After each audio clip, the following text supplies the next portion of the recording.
welcome back to People's History. This is part 3, maybe part 4. I'm not sure as I'm filming, as I know need to edit later, which I might actually edit that part out. I don't know. We'll see how it goes. We are working out of Ways of the World.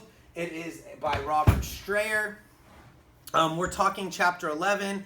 We're talking unit, I believe we're in unit 6 already, and we're almost done. So we have 3 more units to go before the end of the year. Super excited. We're getting there. You guys who are watching this that are AP junkies that are out there trying to get this done, I appreciate you. I know how hard it is. We're going to talk a little bit about Japan and kind of the rise of Japan. So really the rise of Japan as a global power starts with a guy named Matthew Perry. Not the dude from Friends, I'm just saying. But Matthew Perry in 1853, he travels to Tokyo and kind of demands Japan be a global power. That is when they become any kind of global entity. We're going to talk about him in a little bit, but first let's backtrack. So 250 years before 1850, so we're talking 1600 or so, it is a shogun style of life. You're talking about a samurai at the top and the people underneath. So consecutive shogun leadership from 16 to 1850, peace. It is peaceful in Japan during those 250 years. There is no standard army. What you would have is you would have the samurai and his people underneath them, but there was no like standard army.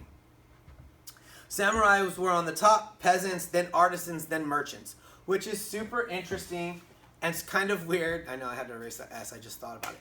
So you had your samurais, then you had your peasants, then your artisans, then your merchants. Okay, if you think about our lifestyle now, it's like completely all jumbled up in comparison to that. So we also saw economic growth, commercialization, and urban development by 1750. 10% of the population lived in cities. They were one of the leaders in the world as they had 40% of the males be literate and up to about 15% of the women be literate, which for that time period was a big number. So there's a shift in society taking place economically. Merchants ended up having to lend money to these samurai. And then what ends up taking place is this corruption follows it. A severe famine of the 1830s results in uprisings and kind of some riots. So the time was right for Japan to become a global player and to open up their sphere of influence. As the shogun lifestyle was peaceful for 250 years, yet it was kind of declining toward the end of it. So we have this thing, it's American intrusion. We're going to go back to our friend Matthew Perry. Okay, so we're going to go back to Matthew Perry, who demanded fuel for Japan to trade, for them to treat castaways that they had picked up along the way. They were also commanded by force, if necessary, to push the hand of Japan to trade. Japan decided to avoid war as a result of seeing what took place in China and the loss of power that China did internally from that. So you also had this Meiji Restoration, who was a 15-year-old, and he was given emperorship. Meiji means basically enlightened ruler. Wanted to achieve through transformation of Japan. They wanted to completely revolutionize Japan and did so rather seamlessly.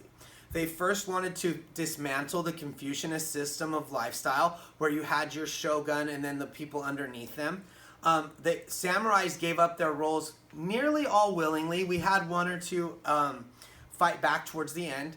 And then you also adopted Western ideals, education system, their hairstyle, their overall trends of style, science, technology.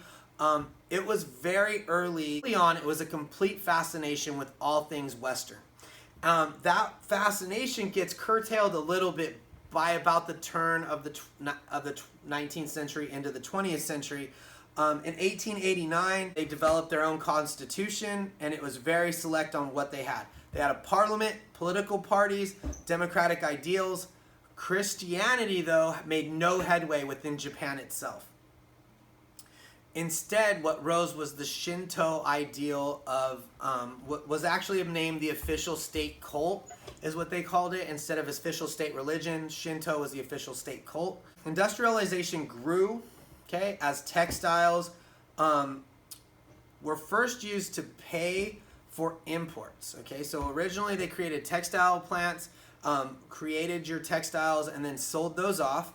And that was to pave the way for them to industrialize first. So how they industrialized was they were able to create their own munitions plants, newspapers, consumers goods. All of that took place as a result of that original textile factor. Okay. Next, we're going to talk about women. Women are still viewed very much very similar to how they were during the samurai period. They are revered and they are also admired, but they are really not considered equal. They do not receive the same education. They do not receive the same job opportunities as males. Forward, taxes forced peasants into poverty about the 1880s. Okay, and this saw some really big tragedies along the countryside of Japan. You started to see things like infanticide, the selling off of daughters, and just an overall starvation, okay, moving into the 1880s. Factory workers had super long hours. They had very poor working conditions. Unions were met with extremely heavy resistance. Corporations depicted themselves as a family unit with the people underneath them as their like family. And so if you were to unionize, you were bringing somebody outside your family into your house and asking them to negotiate for you. It is kind of this ideal that the Japanese had at that time. However, what does happen with this industrialization is that you have this growing feeling of nationalism within Japan, that they are a global power and someone to reckon with on the global stage. This is typified by the Russo-Japanese War from 1904 to 1905, which devastated Russia, in fact leading to a Russian Revolution just after World War I, when you talk about how it continued to lose. And so this was over the land in Manchuria and Korea.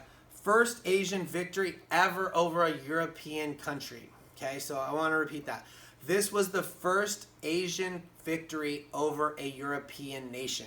It is a big deal. Japan felt like they were a player at that point. They gained the territories of Taiwan, Korea, Manchuria as spheres of influences. So what a sphere of influence is, I hope you guys understand. That is basically something that another country controls, the import, export, all of those type of things, raw materials that come in and out, but do not necessarily like pay them or set up infrastructure for that, okay? It is not necessarily a colony, but it's not a colony, you know what I mean? It's kind of one of those things where it's like you get what you want out of them, but you don't have to provide them any services. So it's a little worse than that. All right, we're done. I'm super excited you guys joined me for this chapter 11. Hopefully you enjoyed it. I know it's a little crazy. I tried to film it with the class. I'm going to continue to work on being able to do that. I think I'm going to get a gimbal from one of my fellow compatriots, and we'll set it up because I really want to give you guys the classroom experience. I feel like it'll be a little more dynamic. Me just talking to a camera, or in this case, me just talking to this large black box that's holding my phone is a little weird.